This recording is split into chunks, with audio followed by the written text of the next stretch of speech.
Uau!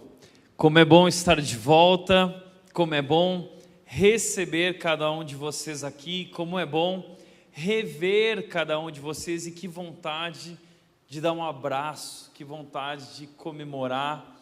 Esse momento foi tão aguardado, nós ficamos tão ansiosos por esse retorno e finalmente chegou a hora.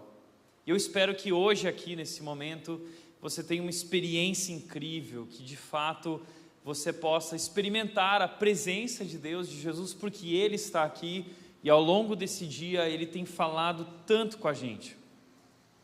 Nós ainda estamos vivendo um momento muito complicado, estamos no meio da pandemia ainda, não acabou, e por isso nós contamos com a sua compreensão e a sua colaboração com todos os protocolos que nós estamos seguindo. De fato, nós temos esse cuidado porque nós queremos poder continuar tendo cultos, e se Deus permitir, se Deus quiser, não vamos parar, ok? Essa tem sido a nossa oração. Mas eu tenho conversado hoje com algumas pessoas aqui ao longo do dia, e algumas pessoas falaram o seguinte: Tiago, que loucura, nós somos pegos de surpresa, quase 1 ano e meio sem igreja, que falta que isso faz, e que momento tão difícil, porque tantas pessoas se foram. Talvez você está aqui hoje, mas você perdeu alguém que você amava, talvez alguém mais próximo, talvez um esposo, marido. Todos nós estamos sofrendo diante de tudo isso. A pandemia levou muita coisa, a pandemia está levando muita coisa. Agora deixa eu te dizer uma coisa, a pandemia pode levar tudo menos a nossa fé. A pandemia não pode levar a nossa confiança em Deus. A pandemia não pode levar o nosso amor por Deus. A pandemia pode levar tudo, mas ela não pode levar a nossa fé. E a minha preocupação, o meu receio, é que esse tempo de afastamento, esse tempo de distanciamento, possa ter produzido esfriamento no seu coração. E se isso aconteceu na sua vida, não se sinta estranho, porque aconteceu na minha vida também. Eu também desanimei. Afinal de contas, esse momento para mim é tão importante. Há algo de especial aqui, nós sabemos o que é, Deus está aqui, e como é bom louvar, agradecer, adorar e ser transformado por esse momento de sua presença aqui e tudo que envolve a sua palavra. Como é bom tudo isso, e como eu senti falta de tudo isso, e talvez você também sentiu. E a minha preocupação e a minha oração tem sido: Deus, não deixe a nossa chama se apagar. Deus, não deixe a nossa fé esfriar. Deus, não deixe o nosso amor ir embora. Nós estamos de volta. E o que eu quero te dizer é que chegou a hora de nós nos levantarmos. Chegou a hora de nós recomeçarmos. Chegou a hora de nós continuarmos o trabalho que Deus trabalhou, que Deus começou em nossas vidas e que Deus está fazendo através de nossas vidas. E é por isso que nós estamos começando uma nova série de mensagens chamada Renove. Porque se a pandemia te esfriou, se a pandemia apagou a chama no teu coração, e você se sente desanimado ou distante, esse é o momento de as coisas voltarem para o lugar. E através dessa série de mensagens, a minha oração tem sido que Deus desperte novamente a paixão em nosso coração, que Deus reacenda a chama da fé que Ele despertou em nosso coração, em nossa história. E essa é a nossa série. Renove seu amor, renove sua fé, renove sua força, renove o seu compromisso. É tempo de renovar, é tempo de recomeçar, é tempo de reconstruir. E hoje, para o primeiro capítulo, eu quero te convidar a abrir a tua Bíblia em Apocalipse capítulo 2. Abra sua Bíblia em Apocalipse capítulo 2. Se você não trouxe Bíblia, mas tem o celular aí, você pode abrir e ligar o seu celular. Apocalipse capítulo 2, versículos 1 a 7, nós vamos ler na versão NVT, a nova versão transformadora, e diz o seguinte: mensagem à igreja em Éfeso. Apocalipse capítulo 2, versículos 1 a 7 diz: escreva esta carta ao anjo da igreja em Éfeso. Quem é o anjo da igreja em Éfeso? Provavelmente o pastor da igreja em Éfeso, o líder daquela igreja. Ele vai receber essa carta em suas mãos que foi escrita. Essa é a mensagem daquele que segura na mão direita as 7 estrelas, daquele que anda entre os 7 candelabros de ouro. Que estranho entender Apocalipse, que difícil, não é? Às vezes a leitura de Apocalipse provoca confusão na nossa mente.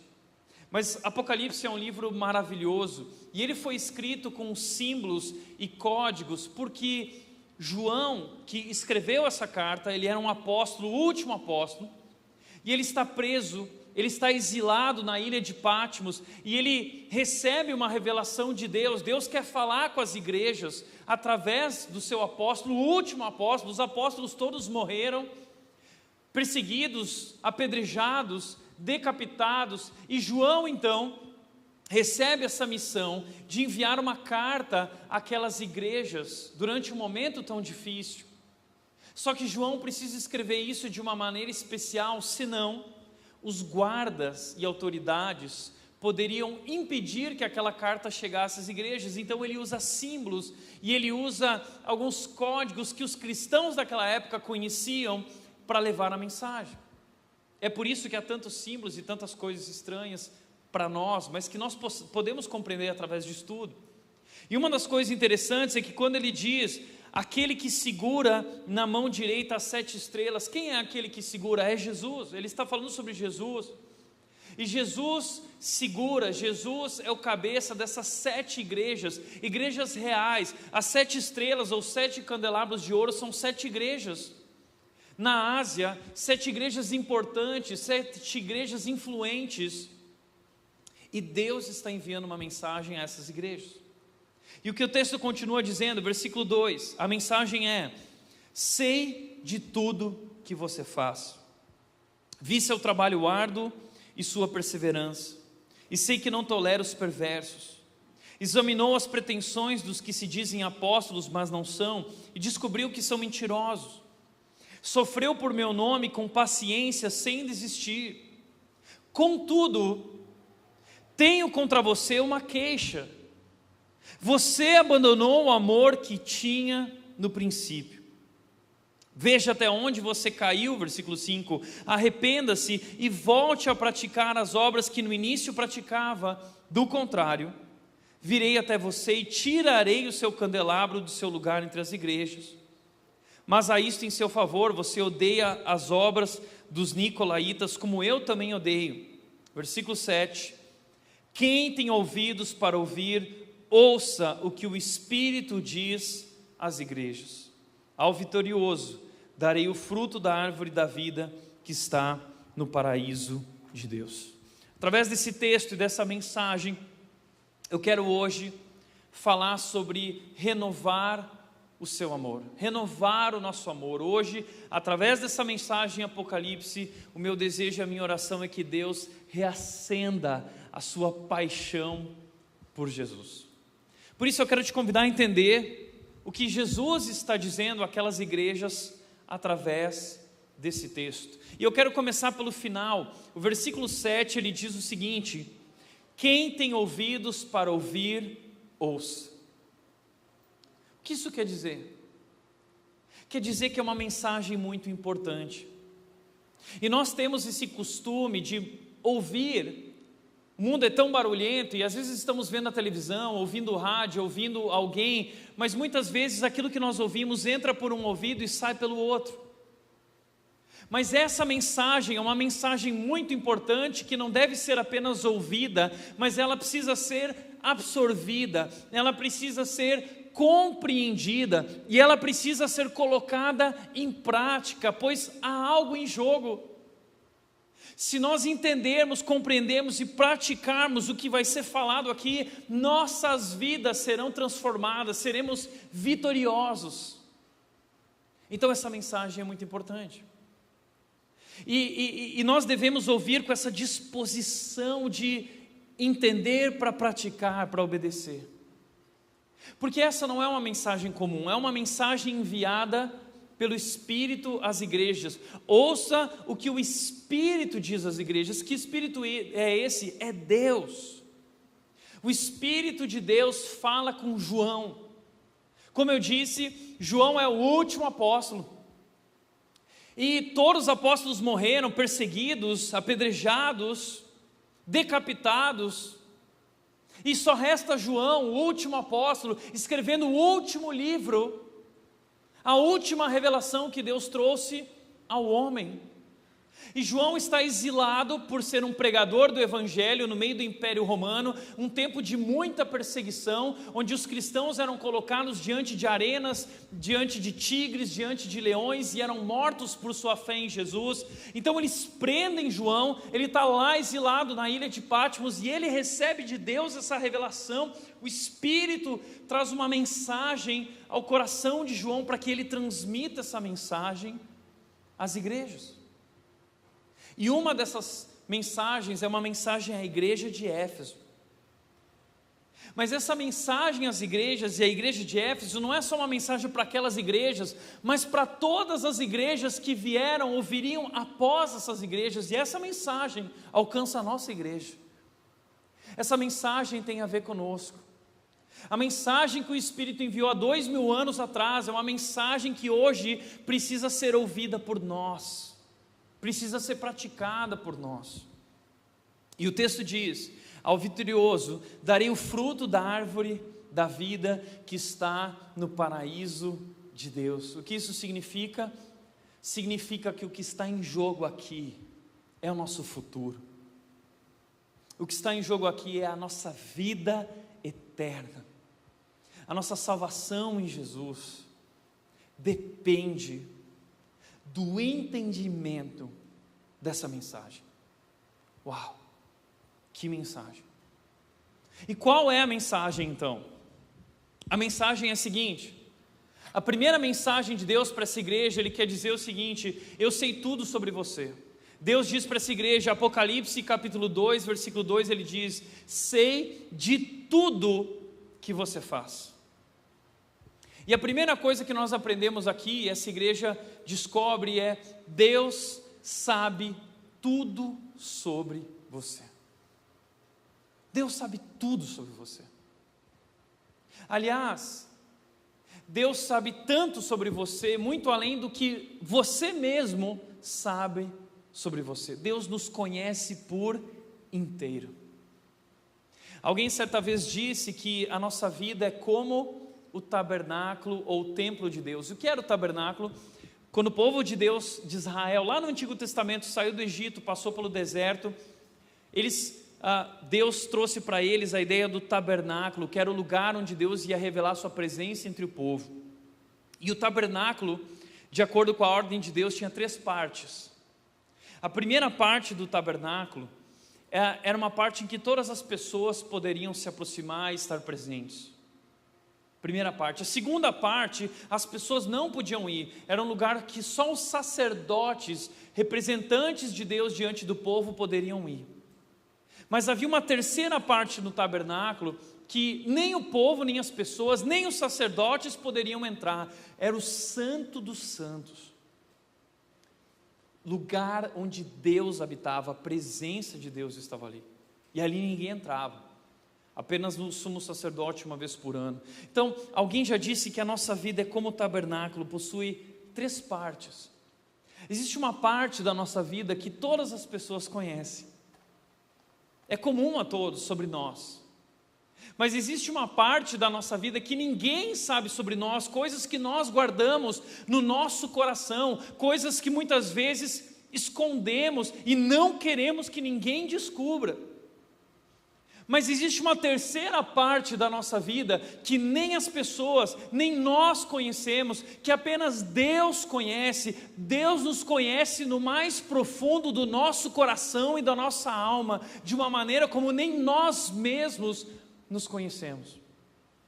Jeremias capítulo 17, versículo 10 diz o seguinte: Deus diz: eu sou o Senhor que sondo o coração. É como se Deus tivesse uma sonda dentro do nosso coração, e Deus conhece cada pensamento da nossa vida, como o salmista disse no Salmo 139, a palavra ainda nem me veio à boca, e o Senhor já conhece. Deus conhece, a Bíblia diz, cada fio do nosso cabelo, e no caso de alguns aqui isso é mais fácil para Deus. Comigo estou começando a chegar lá também. Deus conhece tudo sobre a nossa vida. Aliás, como disse Abraham Kuyper, ele disse: Deus sabe exatamente quem nós somos. Se você quer conhecer a si mesmo, conheça a Deus. Só Deus pode revelar quem você é. Entenda isso, só Deus pode revelar quem você é. Isso é tão importante porque nós estamos vivendo hoje um período, uma época que está na modinha, os livros de autoajuda. Aliás, os livros de autoajuda hoje estão entre os best-sellers, os mais lidos, os mais vendidos. E por que isso? Porque existe dentro de nós esse anseio por descobrir quem nós realmente somos, porque nos sentimos confusos, porque nos sentimos perdidos, queremos descobrir quem somos, queremos descobrir a nossa identidade, e aí os livros de autoajuda dizem o seguinte: olhe para dentro de si.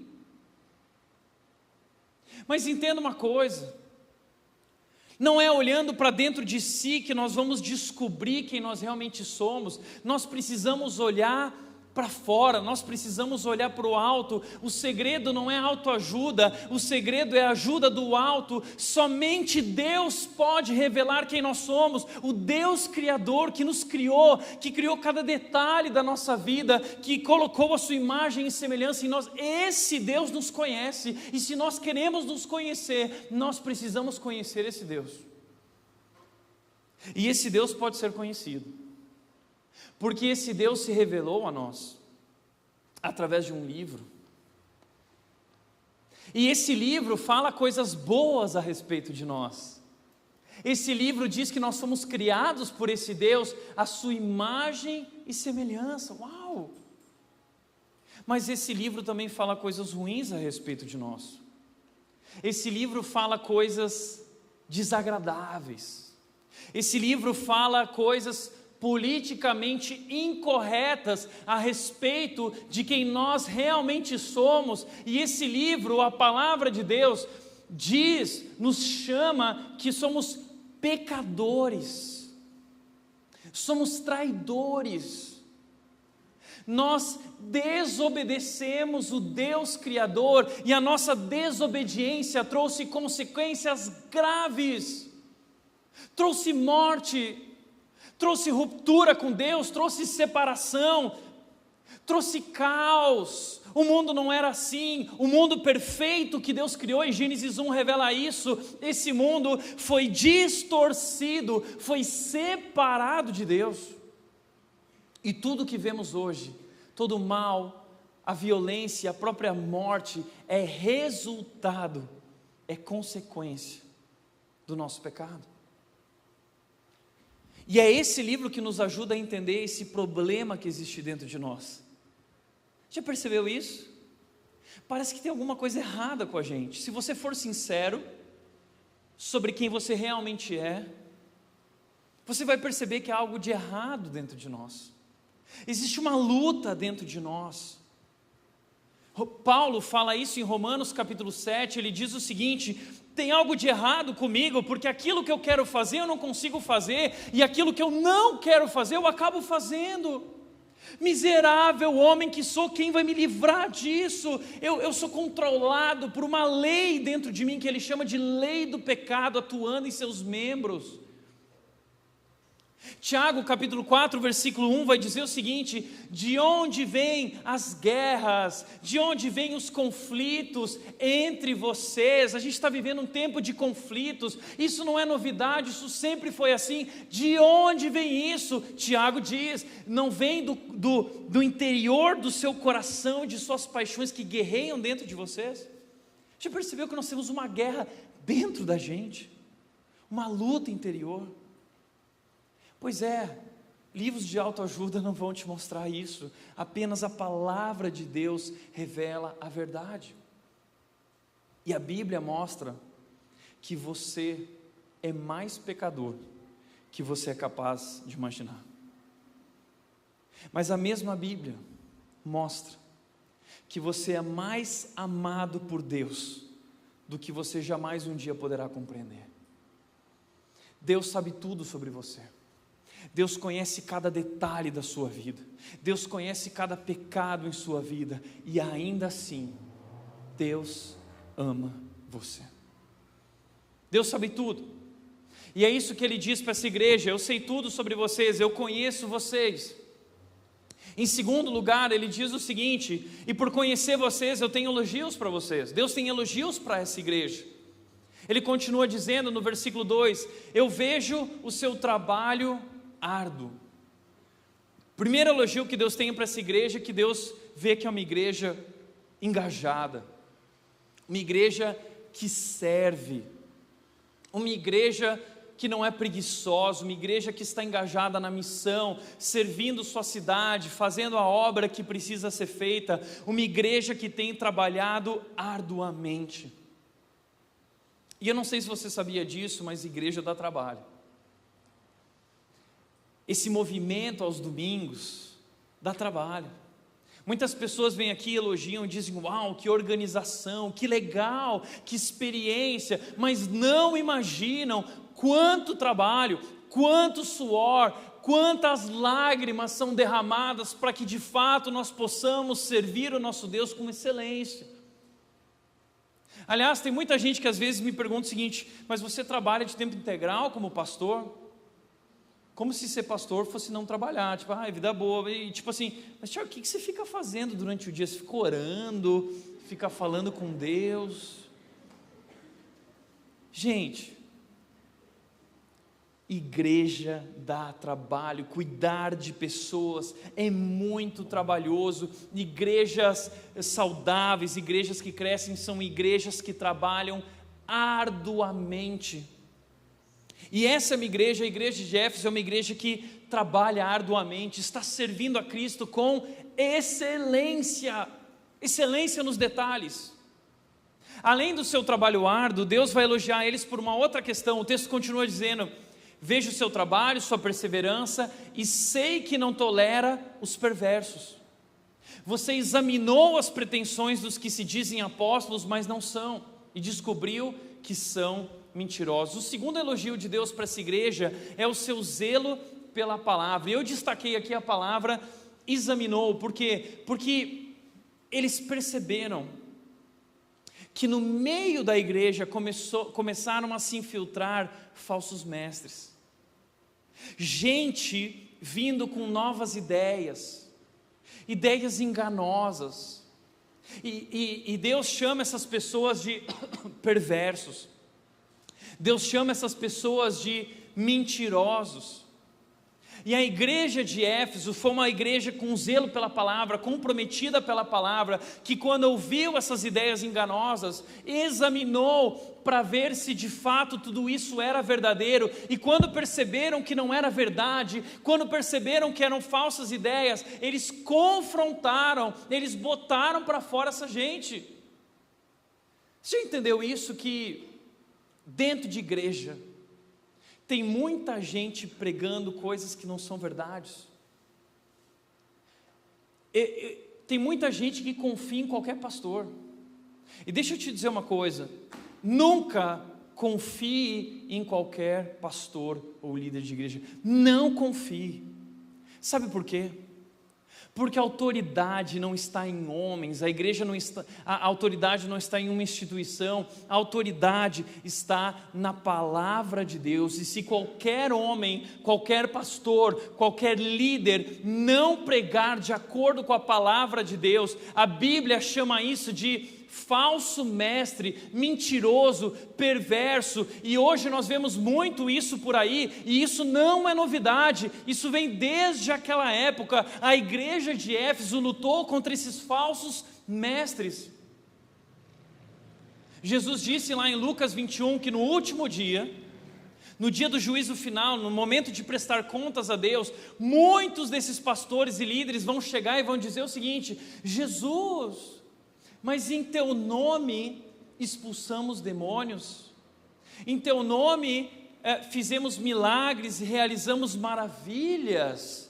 E Jesus vai dizer o seguinte para eles: afastem-se de mim, vocês que praticam o mal.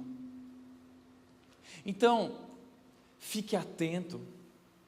O nosso papel como cristãos é conhecer esse Deus através da sua palavra. Ele se revelou a nós, e existem por aí muitas falsas ideias a respeito desse Deus. Existe hoje pessoas querendo diluir o evangelho, tem muita gente querendo pregar um evangelho líquido, dizendo que o cristianismo precisa ser atualizado, dizendo que a Bíblia precisa ser atualizado.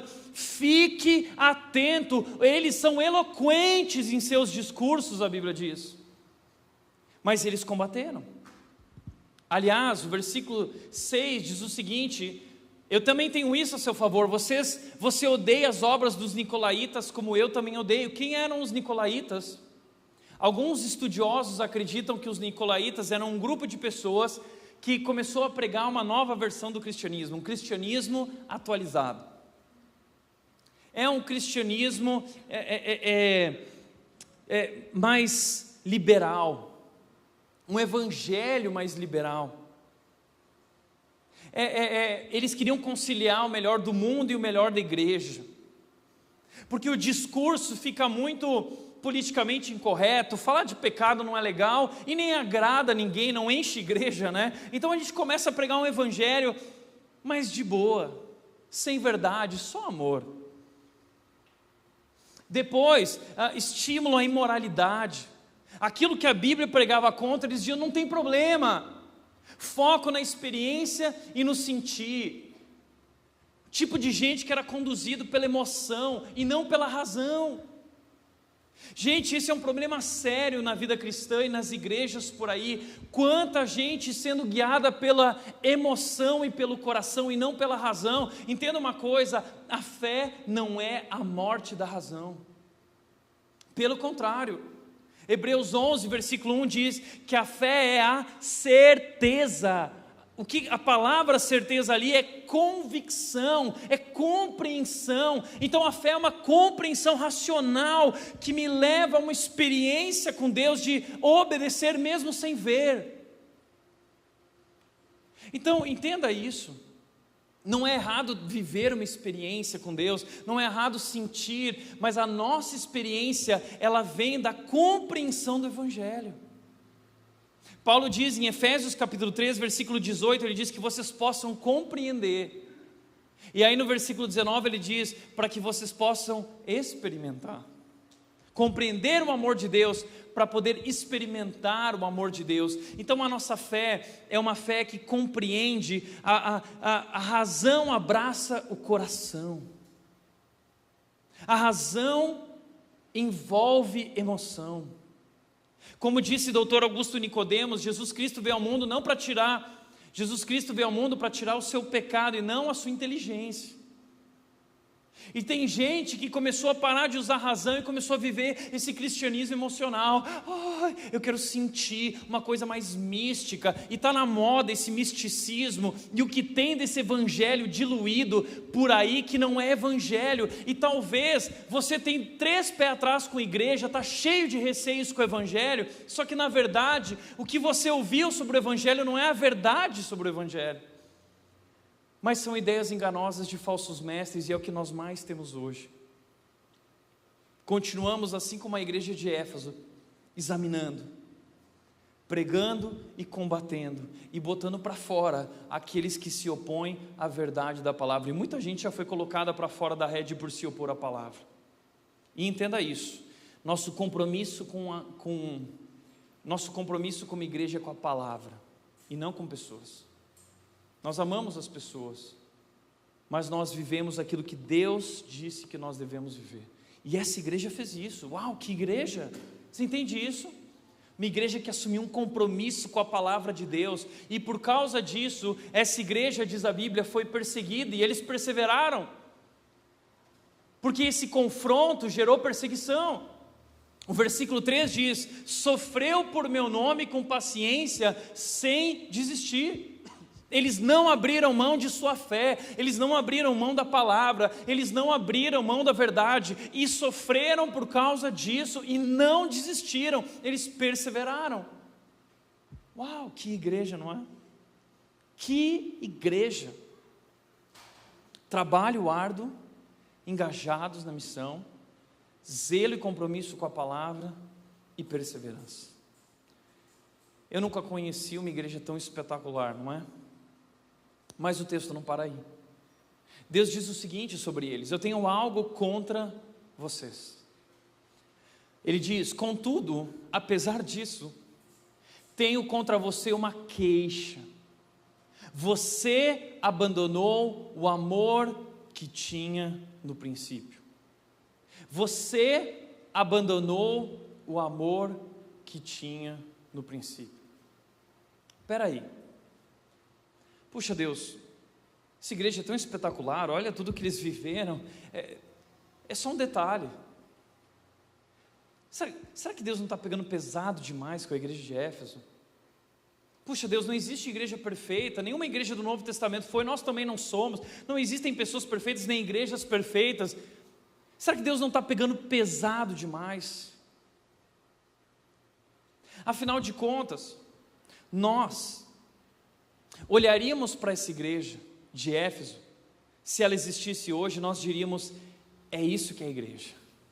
Uma igreja bíblica, uma igreja engajada na missão, cristãos que perseveram diante da perseguição e se posicionam. Isso que é a igreja. Essa igreja receberia nos dias de hoje o selo da igreja fiel, o selo da igreja com as marcas saudáveis.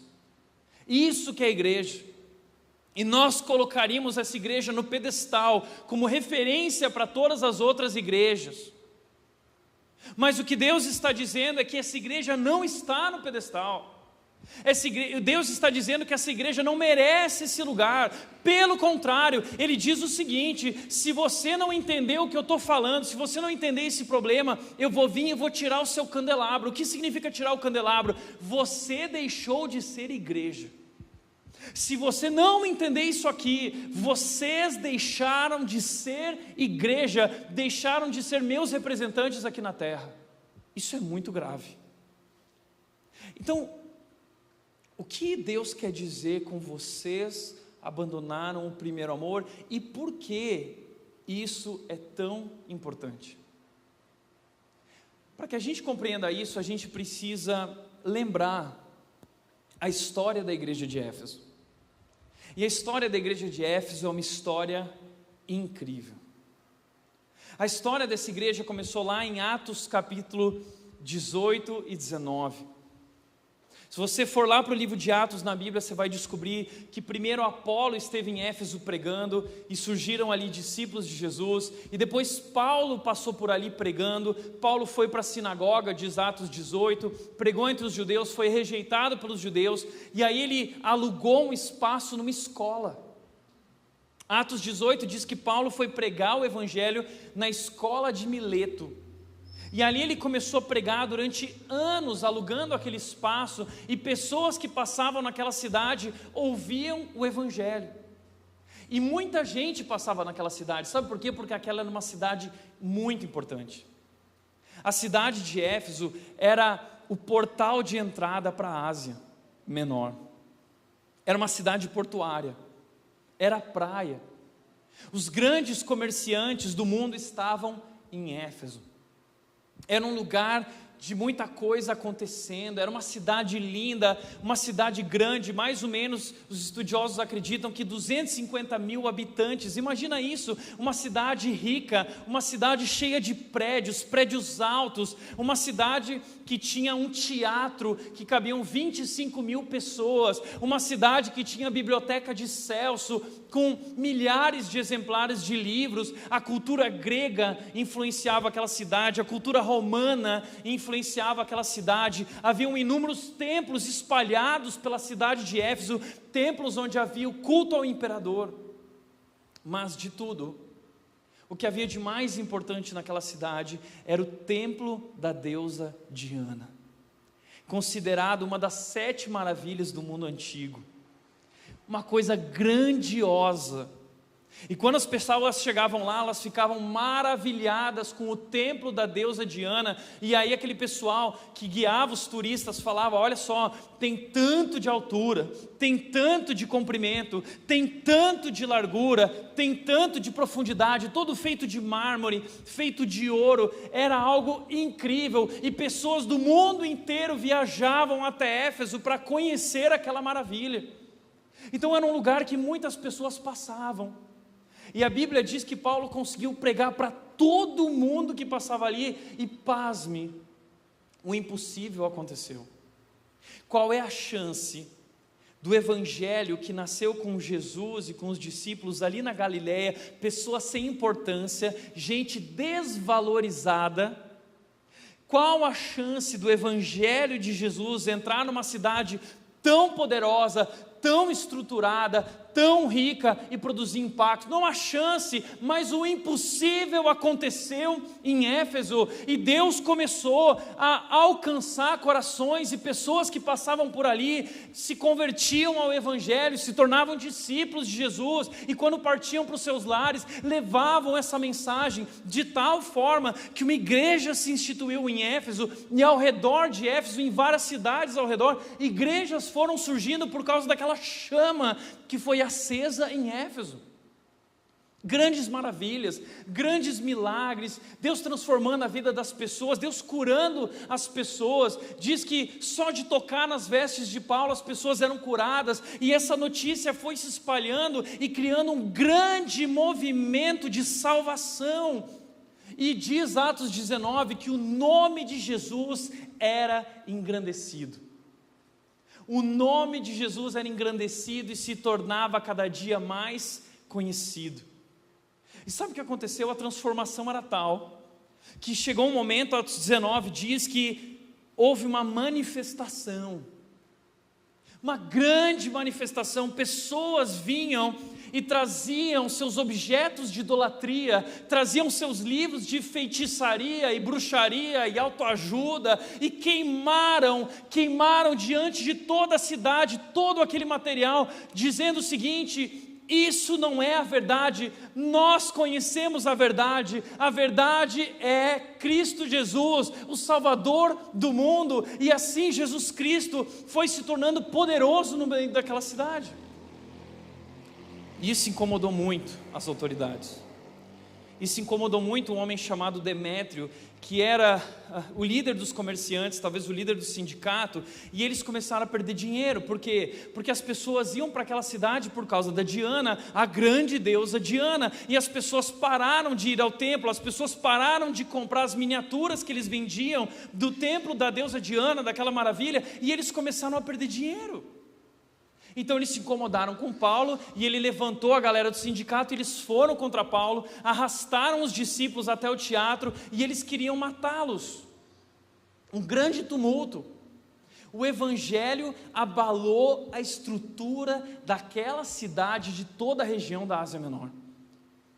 E sabe que Deus fez o impossível ali. Por isso que Paulo diz na carta dele aos Efésios capítulo 3, versículo 20 e 21, Paulo diz o seguinte: Deus é capaz de fazer infinitamente mais, de acordo com o seu poder que atua em nós e através de nós, e a Ele seja glória eternamente em todas as gerações.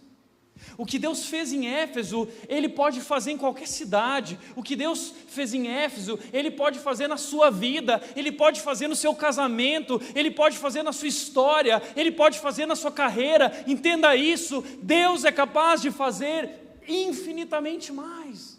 Uau! Mas Paulo precisou ir embora. Depois de 3 anos ali, ele deixou uma liderança e foi embora, porque senão ele seria morto. E aquela igreja continuou crescendo.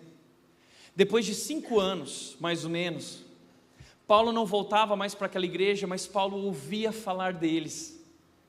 E Paulo escreve uma carta para eles, dizendo que está com saudade, e dizendo mais, Efésios capítulo 1, a carta de Efésios que está na sua Bíblia, é essa carta que Paulo escreveu para eles, cheio de alegria, pelo que Deus estava fazendo na vida deles. E Paulo diz o seguinte, em Efésios capítulo 1, versículo 15, Paulo diz: eu tenho ouvido falar sobre a fé que vocês têm por Jesus, eu tenho ouvido falar sobre o amor que vocês têm pelos santos e uns pelos outros, e eu estou agradecido a Deus por isso. Deus está fazendo coisas tão incríveis, Deus está fazendo coisas grandiosas no meio de vocês. E a carta de Éfeso é uma carta de celebração. Paulo não fala mal daquela igreja, Paulo só tem a elogiar aquela igreja.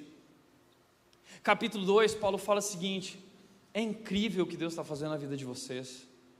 Porque ele diz no versículo 1 do capítulo 2, ele diz: vocês estavam mortos em seus pecados e transgressões, obscurecidos no seu entendimento, seguindo a ordem deste mundo e obedecendo aos seus desejos e vontades. E aí ele diz no versículo 4, talvez um dos versículos mais lindos de toda a Bíblia, Efésios 2:4, ele diz: todavia, o Deus que é rico em misericórdia, pelo grande amor com que amou vocês, Deus deu-lhes vida em Cristo Jesus. Pela graça vocês são salvos. Vocês receberam a salvação. E agora ele diz no versículo 10, vocês são criação de Deus realizada em Cristo Jesus para fazerem boas obras, e que Deus, e ele começa a celebrar tudo isso, e ele termina Efésios 13, ele faz uma oração, e ele diz o seguinte: olha, a minha oração por vocês é a seguinte, que vocês possam aprofundar as suas raízes em amor, nesse amor de Deus, que vocês estejam alicerçados nesse amor. Esse amor é o fundamento. E ele diz, Efésios 3:18, ele diz o seguinte: a minha oração é que vocês possam compreender a largura, o comprimento, a altura e a profundidade do amor de Deus através de Cristo Jesus. Talvez uma referência ao templo da deusa Diana, que era considerado aquilo que eles conheciam de maior. E ele diz o seguinte: o amor de Deus é tão grande, a minha oração é que vocês possam compreender a largura, o comprimento, a altura e a profundidade desse amor, compreender. E aí ele diz no 19, e assim, a minha oração é que vocês possam também experimentar esse amor, ainda que seja impossível experimentá-lo e compreendê-lo em sua plenitude. Que amor, tanto amor que Deus tem por vocês. Que carta maravilhosa a carta de Éfeso. Uma igreja vivendo em amor. E Deus ali reuniu raças diferentes, etnias diferentes, povos diferentes, de religiões diferentes, com pensamentos diferentes. Todos eles foram alcançados por Cristo, unidos em Cristo, em um novo povo que se chama igreja, a família de Deus. Uau! A carta de Éfeso é uma das minhas preferidas na Bíblia. Que livro, resumo do Evangelho. Mas aí se passam alguns anos, 10 anos mais ou menos. Agora 10 anos depois que tudo aquilo que aconteceu quando Paulo passou por lá, Paulo envia para aquela igreja um jovem chamado Timóteo. Timóteo assume como pastor da igreja em Éfeso. Só que Timóteo chega lá e ele começa a encontrar muitos problemas. Problemas de divisão entre os ricos e os pobres. Problemas de pressão com relação à sua autoridade pastoral. O pessoal não queria aceitar Timóteo porque ele era muito jovem. Problemas de falsos ensinos entrando na igreja, falsas ideias, nicolaítas. Timóteo chega lá e começa a ver aquela bagunça toda no meio da igreja, e o pessoal quer botar Timóteo para fora, e Timóteo começa a ter problemas de gastrite, diz a Bíblia, porque ele está vivendo um trabalho árduo naquela igreja. Então ele envia um recado para Paulo. Não temos acesso a esse recado, temos acesso à carta que Paulo enviou para Timóteo. 1 Timóteo está na Bíblia. Timóteo está liderando a igreja de Éfeso, e Paulo começa a falar um monte para Timóteo, dizendo: Timóteo, coloca as coisas em ordem, faz assim, faz assado, confronta, põe para fora. E ele diz o seguinte: Timóteo, ninguém o despreze, 1 Timóteo 4,12, ninguém o despreze pelo fato de você ser jovem, mas torne-se o padrão para os fiéis, na palavra, no procedimento, no amor, na fé e na pureza. E aí Timóteo continua o seu trabalho, mas Timóteo quer desistir. Timóteo está à beira de um colapso. E aí Paulo escreve 2 Timóteo, a segunda carta, e ele diz o seguinte: Timóteo diz, agora tem falsos mestres se espalhando, e aí Paulo diz o seguinte: Timóteo, combata o bom combate. Timóteo, aguenta firme. Timóteo, mantenha viva a chama do dom de Deus que foi acendida em teu coração. Não deixe a chama se apagar, não desista. E Paulo diz o seguinte para Timóteo: Timóteo, eu sei em quem eu tenho crido, e a igreja de Deus vai ser guardada até aquele grande dia. Então continua o seu trabalho. E Timóteo continua o trabalho. E Timóteo e aquela igreja venceram os falsos mestres, os falsos ensinos, os nicolaítas. As coisas caminharam muito bem, e alguns anos se passaram, talvez 15, 20 anos se passaram. E aí João, apóstolo João, envia uma carta à igreja de Éfeso. E a carta que ele envia é a seguinte: olha, vocês trabalharam, vocês viveram grandes momentos, vocês se comprometeram com a palavra, vocês perseveraram, mas ao longo desses 20 anos, uma coisa ficou para trás: o amor que vocês tinham no princípio, o amor por Cristo, aquela paixão, aquela profunda afeição por Jesus, que levou a vocês a viver grandes coisas como igreja. Vocês perderam aquele amor que vocês tinham uns pelos outros. E por que isso é tão importante? Ao ponto de Jesus enviar uma mensagem dizendo que vai tirar o candelabro, que eles vão deixar de ser igreja se não voltarem a esse amor. Por que isso é tão importante? Sabe por que isso é tão importante?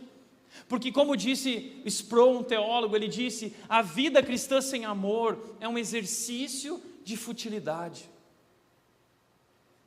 A vida cristã é um exercício de futilidade se não houver amor. O amor é a essência da vida cristã, e se você perdeu o amor, você perdeu tudo, porque nós estamos alicerçados no amor de Deus.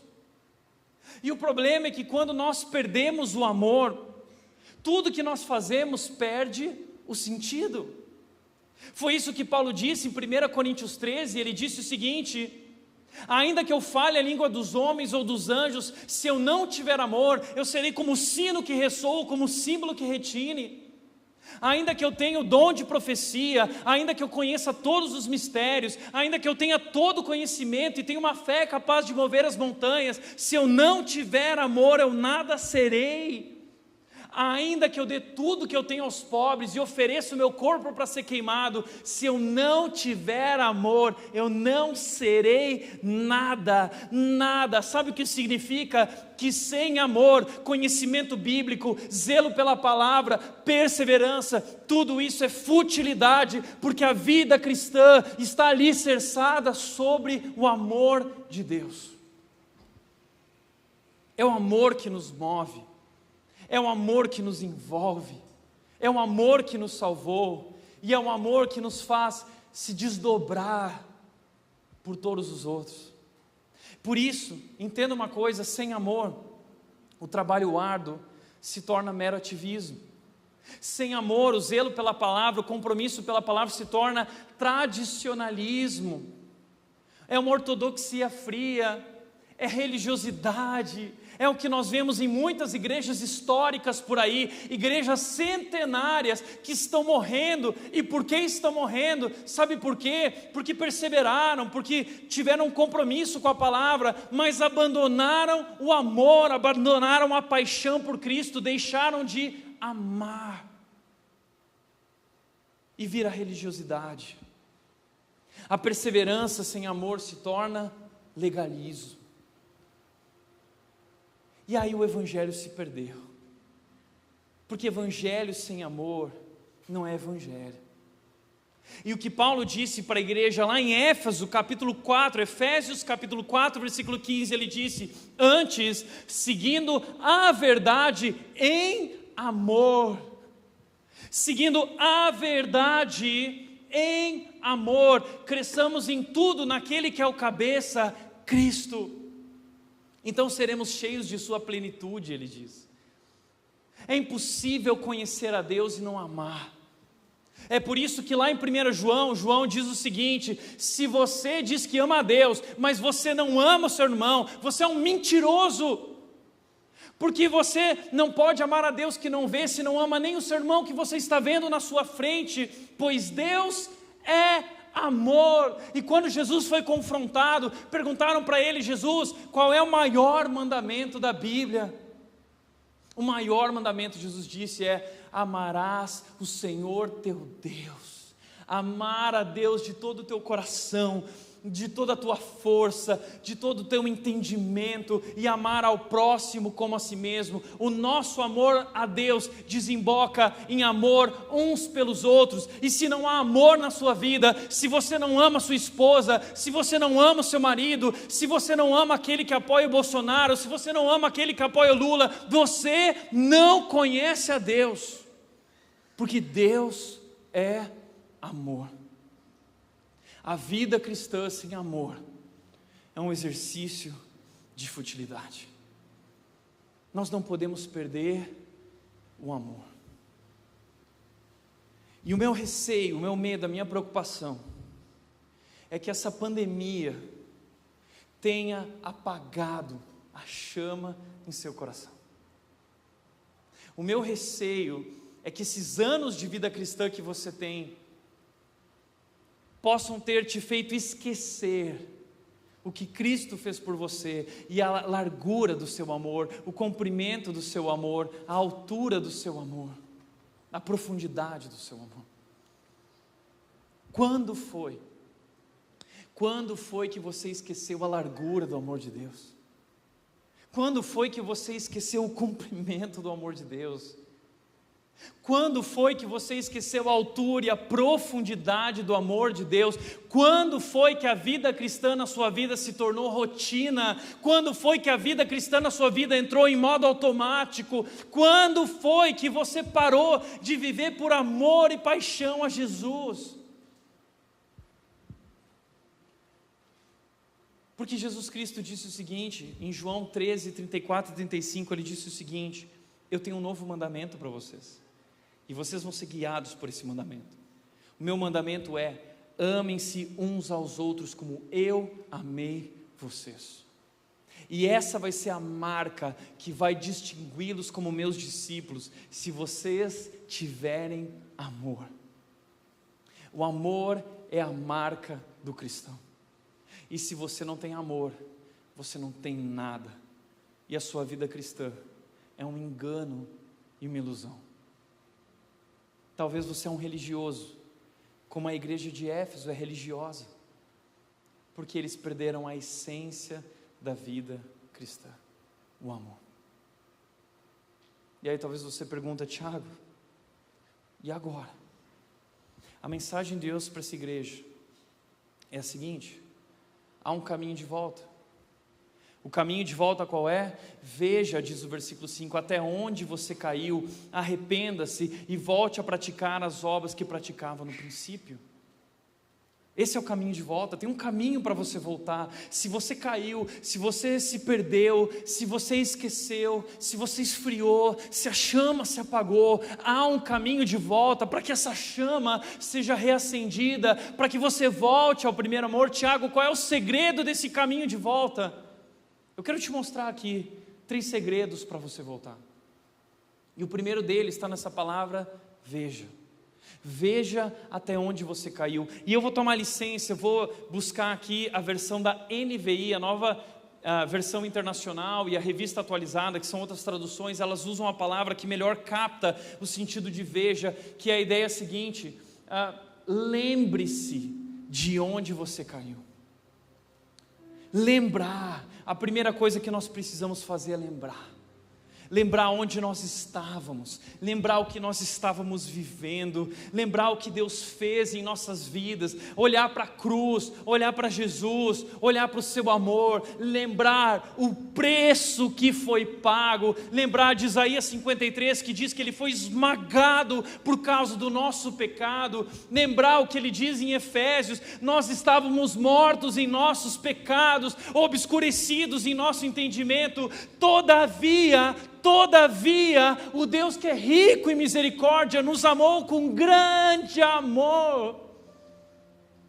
Trazer a memória, e trazer talvez a memória daquele dia em que você compreendeu esse amor, o encontro que você teve com Cristo, aquilo que Ele te falou, a chama que Ele acendeu na tua vida naquele momento. Você lembra desse momento? Eu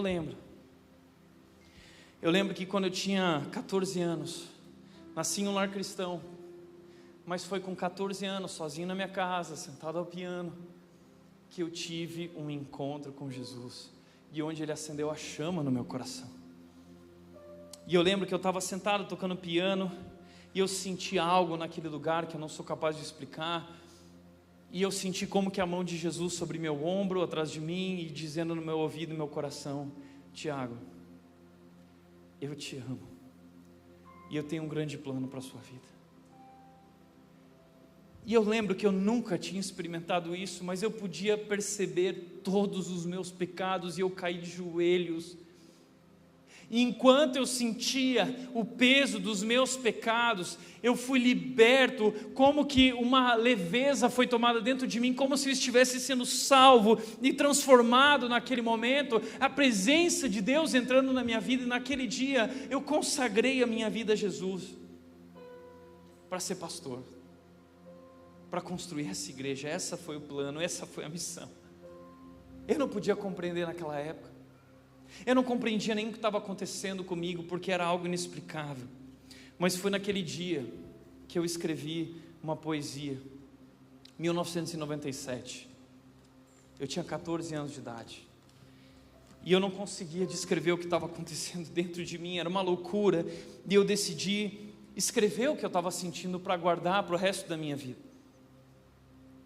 E eu escrevi o seguinte, naquele dia, 1997, 14 anos: sinto algo neste lugar, algo que não posso explicar, só posso senti-lo em meu coração brotar. Tudo começou quando sua voz me falou que eu devia ao mundo ir falar da obra que Deus realizou, amando como Ele me amou, carregando minha cruz como Ele carregou. Lágrimas e sangue vou derramar pelo sofrimento que com Cristo irei passar, mas com meu Deus eu vou estar sempre a orar, para que esse fogo, essa chama dentro em mim, nunca venha a se apagar, mas se torne mais e mais forte, aquecida pelo poder que vem da cruz. Meus pais voltaram de viagem, e eu falei para eles: eu consagrei minha vida a Cristo, e um dia eu vou partir para servi-lo, eu não sei onde, mas eu quero que vocês orem por mim. Meu pai e minha igreja começaram a me preparar para isso.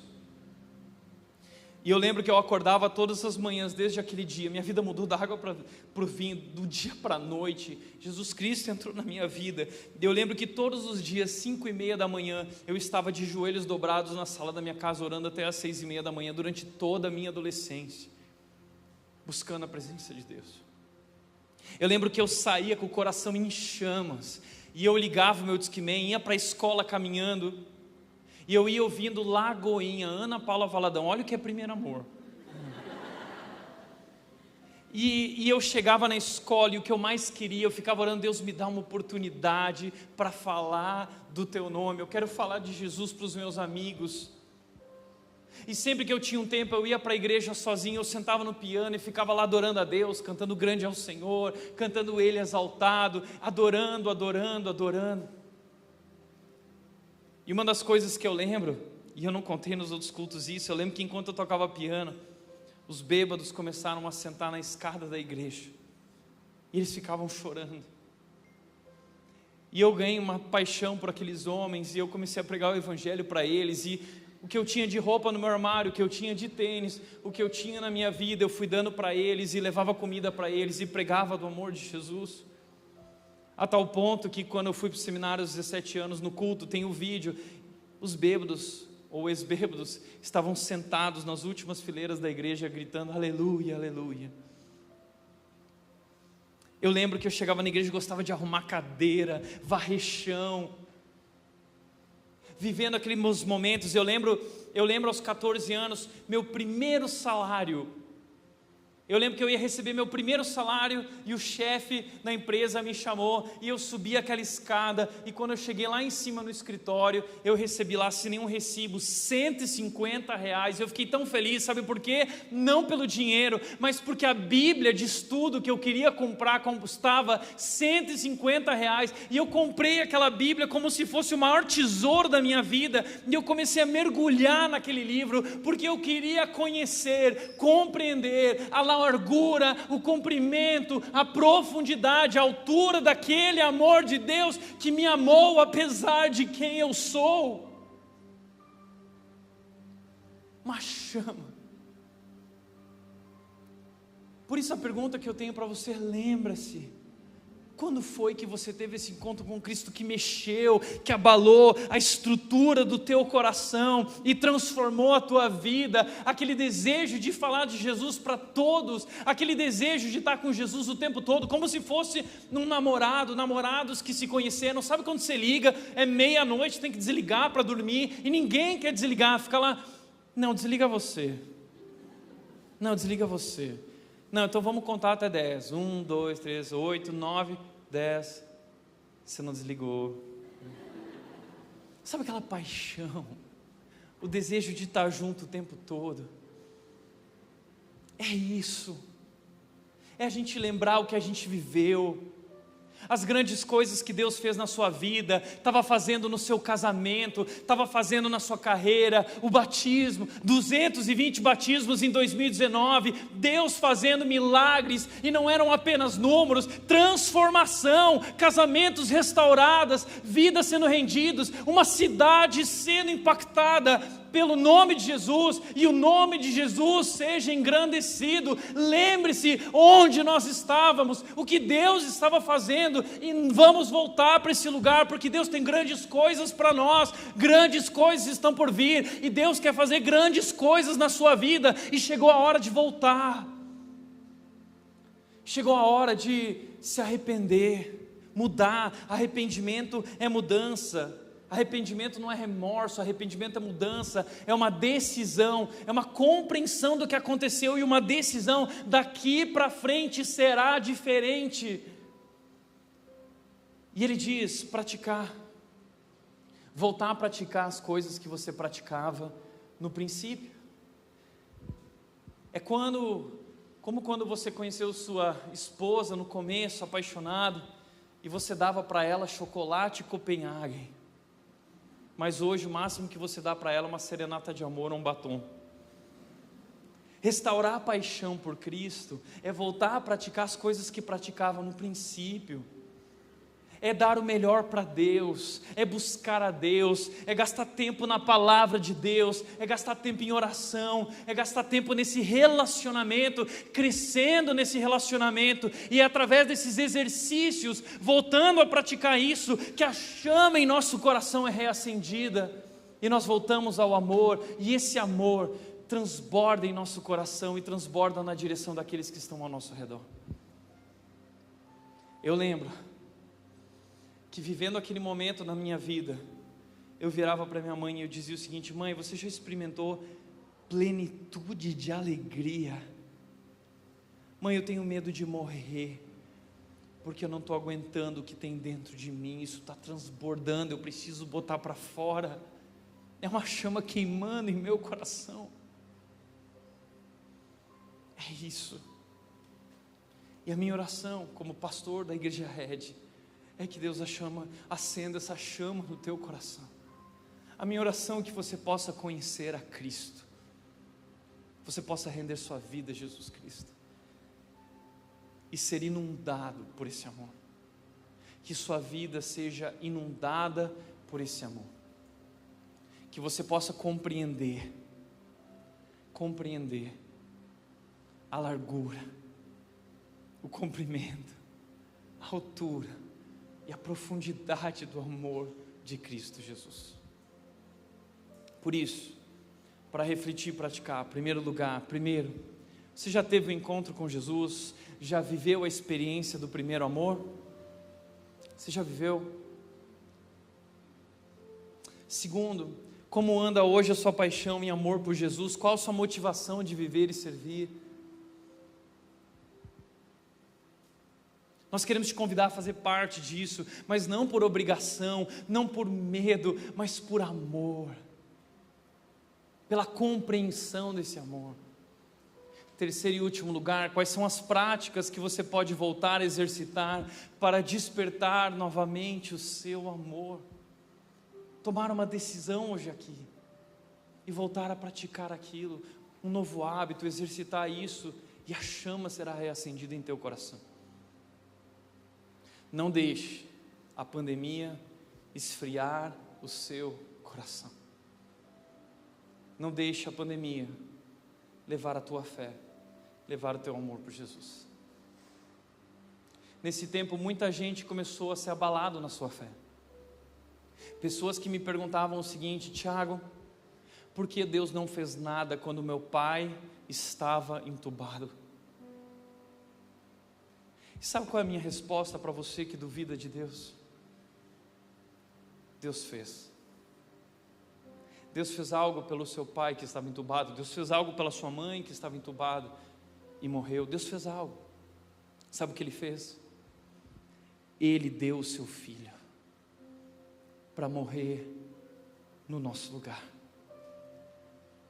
levar o pecado, o nosso pecado sobre si e vencer a morte, para que através daquilo que Ele fez, a morte não seja a última palavra. E a morte não pode vencer mais ninguém, a morte não pode vencer aqueles que estão em Cristo Jesus. Já não há mais condenação para aqueles que estão em Cristo Jesus. Ele venceu o aguilhão da morte, e Ele disse, Paulo diz: onde está, ó morte, a tua vitória? A morte não é capaz mais de nos vencer, porque Ele fez algo na cruz por mim e por você. Ele nos amou apesar do nosso pecado. Ele venceu a morte, e nós não precisamos temer Covid, nós não precisamos temer nada, porque Ele venceu a morte. E Ele diz: eu amo você. João 3,16, eu li para Mel algumas semanas atrás, na barriga da Nath, diz o seguinte: porque Deus amou ao mundo de tal maneira,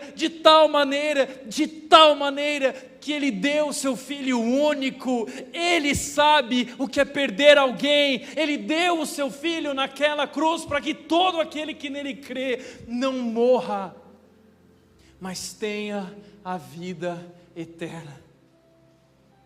E Paulo diz: nada pode nos separar do amor de Deus que está em Cristo Jesus. E Paulo repete, Romanos 8,38, ele diz: eu estou convencido de que nem morte, nem Covid, nem vida, nem anjos ou poderes, nem o que existe agora, nem o que virá no futuro, nem altura, nem profundidade, nada jamais em toda a criação poderá nos separar do amor de Deus que está em Cristo Jesus, o nosso Senhor.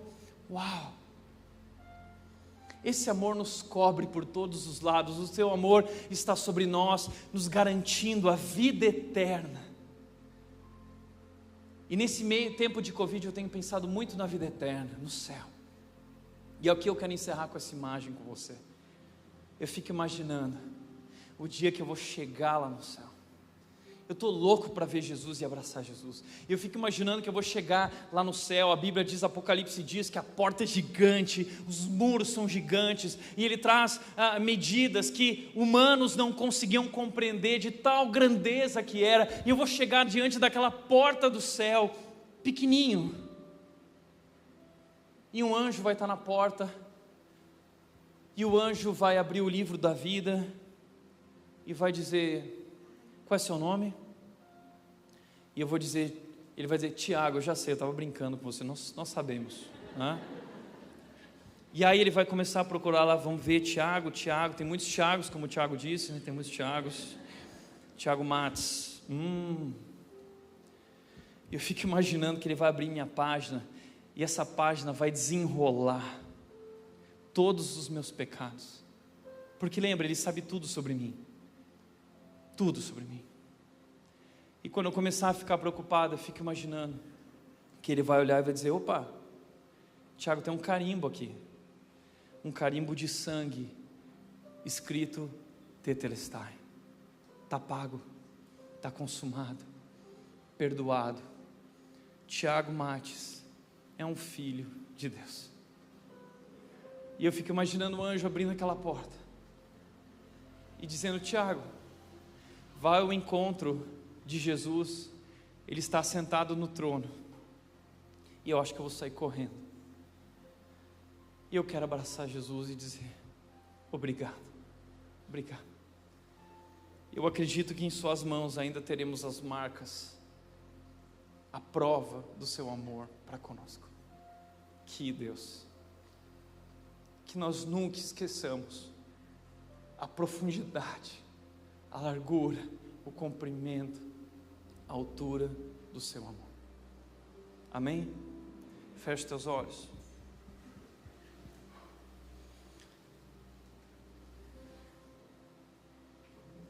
Pai querido, nós queremos te agradecer pelo teu amor. Tu és um Deus tão grande, tão poderoso, Deus Criador, e o Senhor nos conhece de uma maneira tão maravilhosa, e ainda assim o Senhor nos ama, apesar de quem somos, apesar do que nós fizemos, apesar de não merecermos. O Senhor nos amou com grande amor e derramou tua rica misericórdia sobre nós e nos salvou pela graça, de graça, e hoje nos declara teus filhos. Obrigado, Deus. Nós queremos te agradecer pelo teu amor, e nós queremos nesse momento relembrar esse amor, e nós queremos que esse amor, essa lembrança, essa compreensão nos leve de novo a essa experiência do teu amor por ti, uns pelos outros, que nós possamos viver esse amor, voltar ao primeiro amor, reacende a chama em nosso coração, renova a nossa fé, renova o nosso amor e nos traz de volta, Deus, para o lugar que nós deixamos. Nós queremos viver ao teu lado, na tua presença, desfrutar do teu amor, pois como disse Davi, o teu amor é melhor que a vida. Obrigado, Deus, pelo teu amor.